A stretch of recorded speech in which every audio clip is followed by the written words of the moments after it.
the various stages of the African American experience. That is, how African American music developed from the continent of Africa, and indeed how it spread throughout the world. Yes. Yes, Dr. Haney, it's great to be back. And I would like to introduce myself. My name is Gregory Taylor from Tuscaloosa, Alabama. And we have been discussing the music over the times that I've been here. And I'm a graduate of Selma University. Very good. And since I saw you last, I have become a member of the Civilian Conservation Corps Legacy Membership. And those men's wishes are to be remembered in song down on the Bicentennial Mall. And so so many things I saw bringing together the music that is just absolutely incredible. But one of the things that we have completed is what I call a pipeline from West Africa. And in this pipeline, one of the sons of Africa have shared with me how the music was sang as they were coming into the transatlantic slave trade, you know. And coming into the transatlantic slave trade, the only thing that lasted, as Dr. Y.T. Walker said, was the rhythm in the music. And so in a real sense, Mr. Taylor, I think we're saying here that when we look back on the continent of Africa, the Africans who came by way of the Middle Passage brought with them their musical experiences, and speak to that. I mean, what kind of music are we talking about when we deal with the African musical experience on the continent of Africa? I understand that in Africa, everything, every day is done by music, you know, and that there was war music, you know, they used war music in the area of war. And when the music was, as they sang coming into slavery, it was unknown as to where they were coming from, going to, but they have been taught the memories of these songs in Africa. And there is different, you know, tribes that sing different things.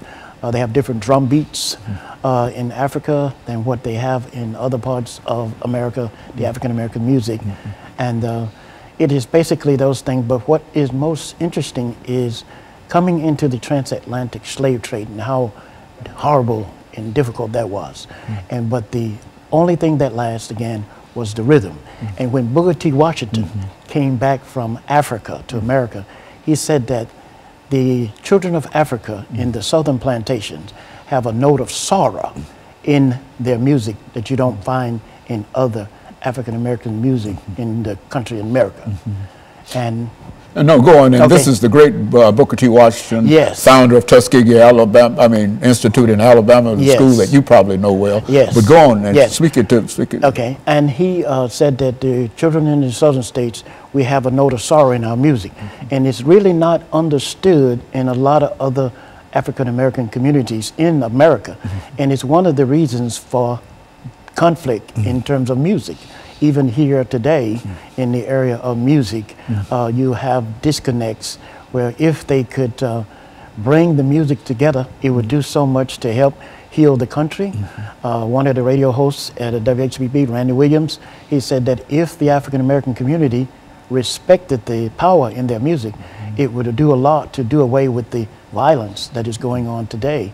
And in the church that I came up in Alabama, we were taught the old spirituals before we got the scriptures. And this way it would always stay with you and that type of thing. You learn the scriptures through music, through song in a real sense. Yes, we were, this is where Dr. Harvey, Otis Harvey would say, the old songs were born in the hearts of our ancestors in the fields, and they are our anchor in America and the means by which our ancestry passes from one generation to the next.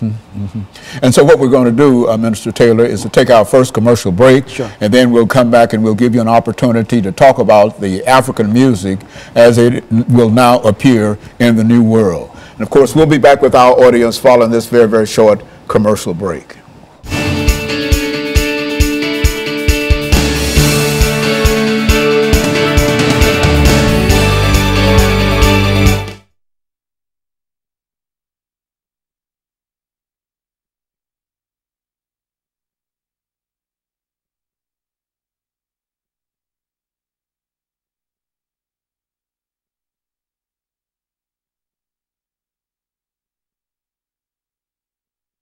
about it. Okay. You know, because I'm gonna be over here, and I hate to be throwing that trash in the audio. Yeah. But I got you. I was wondering about that. No, I started to ask you if I was speaking loud enough. No, you're not speaking. You weren't speaking loud. Speak it up. Speak out to it. Okay, and I'm gonna.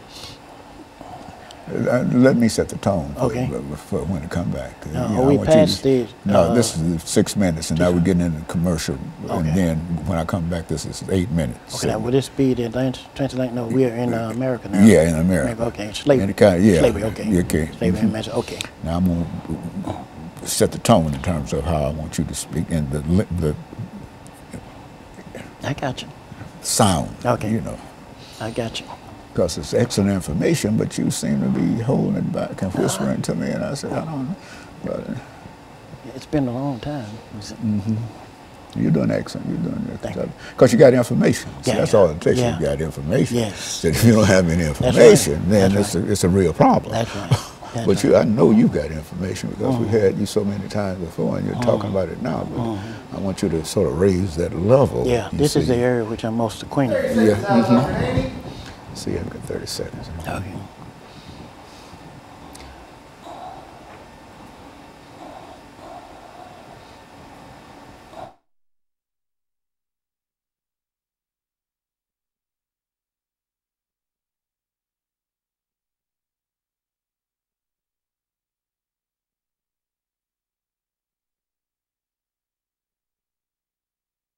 Thank you, and welcome back to the second segment of the show for today.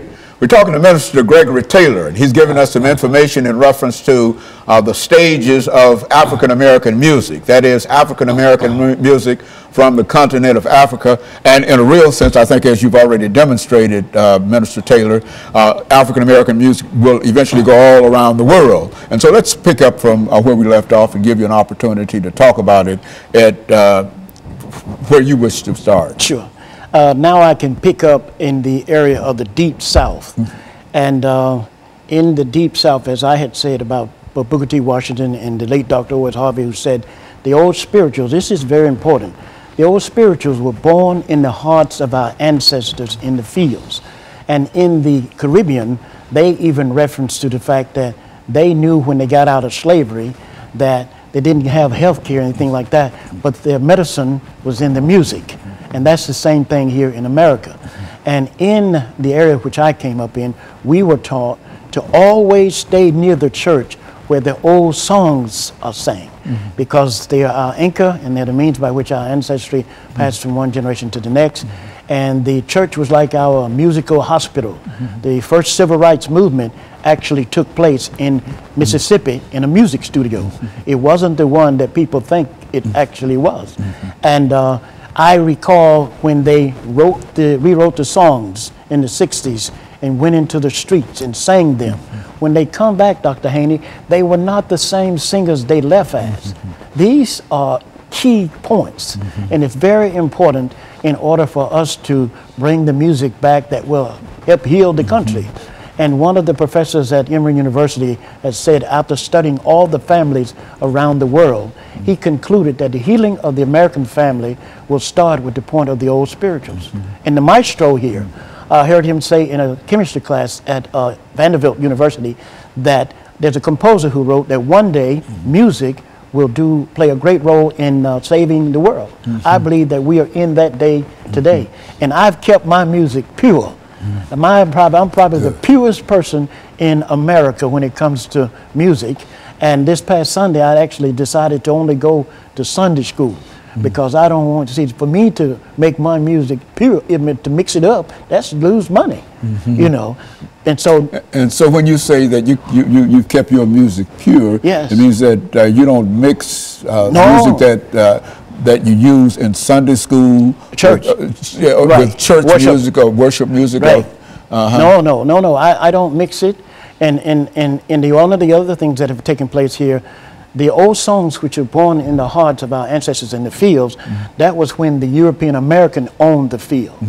And now I've connected the old songs to a fourth generation farm, you know, in reference to the fact of mentioning to you that we discovered that have inherited a farm in Alabama. So what you have here, that's the heart of the America the country is the That's the farm land. and the music. Yes, that's you know, the land that and we're the born music. out of the land. Yes. Yes, and one of the other things we have got to go back and do, we have got to look at the side effects of the music from the 60s.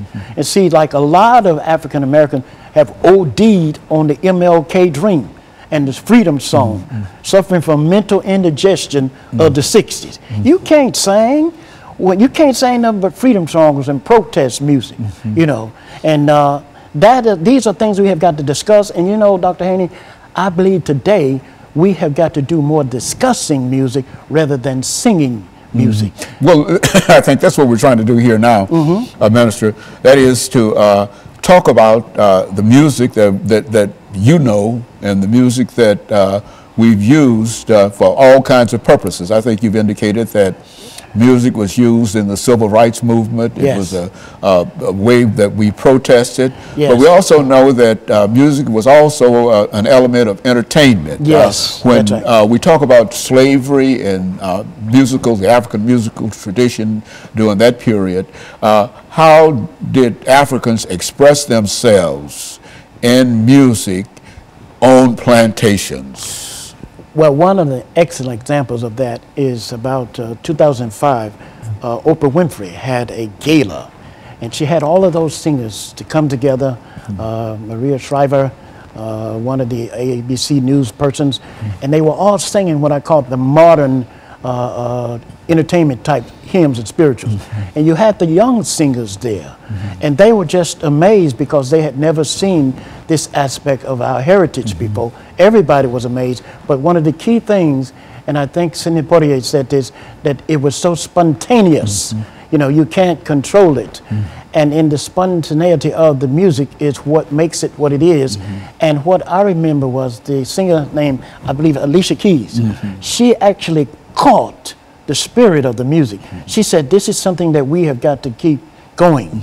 And see, I understand that, Dr. Haney, and that means that the music is not taught, it is caught. And by me keeping mine pure, I'm able to go back and connect the music. And the only thing that I can show you what I mean here is when money when writing was added to money, it never separated, you know. What do you mean when people started to write songs for money? No. This is way back there. When money was first, writing was first added to money, it never separated, you know. And so I keep in my music pure because I know there's medicine in it.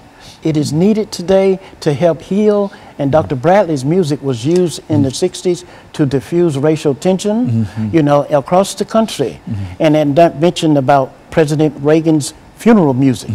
All of those hymns in President Reagan's funeral music, I grew up on them, every one of them, you know. As a matter of fact, when you talk about Dr. Bradley, I think you're speaking of one of the great pioneers in reference to African-American music, spiritual music, and et cetera. So what we would like for you to do, Minister Taylor, when we come back is for you to devote some time in terms of this great pioneer, because I think that most of the music that we hear today, spiritual music and et cetera, will come primarily out of some of the things that Dr. Bradley did, and the most important thing, I think he lived in Nashville, Tennessee. Is that right? Yes, and born in Memphis. Okay, so we've got about a minute, and then we want you to start talking about some information in reference to that experience, and then when we take our second commercial break. But I think that some of the information that you're giving now is excellent, and I think it's the kind of information that we want to use, but we want to wrap it around an individual that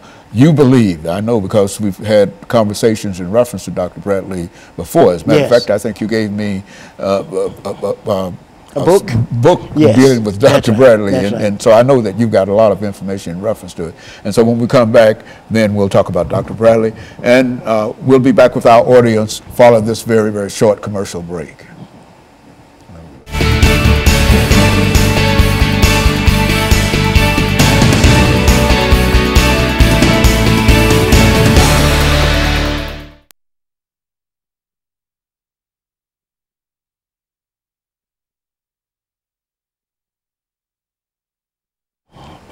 I missed it on. I didn't know where I was, but when you said a minute, I figured that I would try to run that minute out. And so here we come. Yes. Back with this 10-minute part, and so some enthusiasm, Okay. whatever in reference Okay. to you understand? Yes, understand yes, what I'm I got saying? you. I got you. And, All and right. take command of this thing. We got 'cause it. This is your information, Okay. so I want you to start talking All about Dr. Bradley, Yes. his information. And We got so it. we've got 10 minutes. Yes, 10 minutes? Okay. 10 minutes. Okay. And This is the last 10 minutes. Yes, the Okay. last 10 minutes of the Okay. show. You Okay. see. And just, you know, just. Okay. And we'll come back. Let's Okay. I'll introduce the topic again. Okay. And we use Dr. Bradley as an example Okay. of what music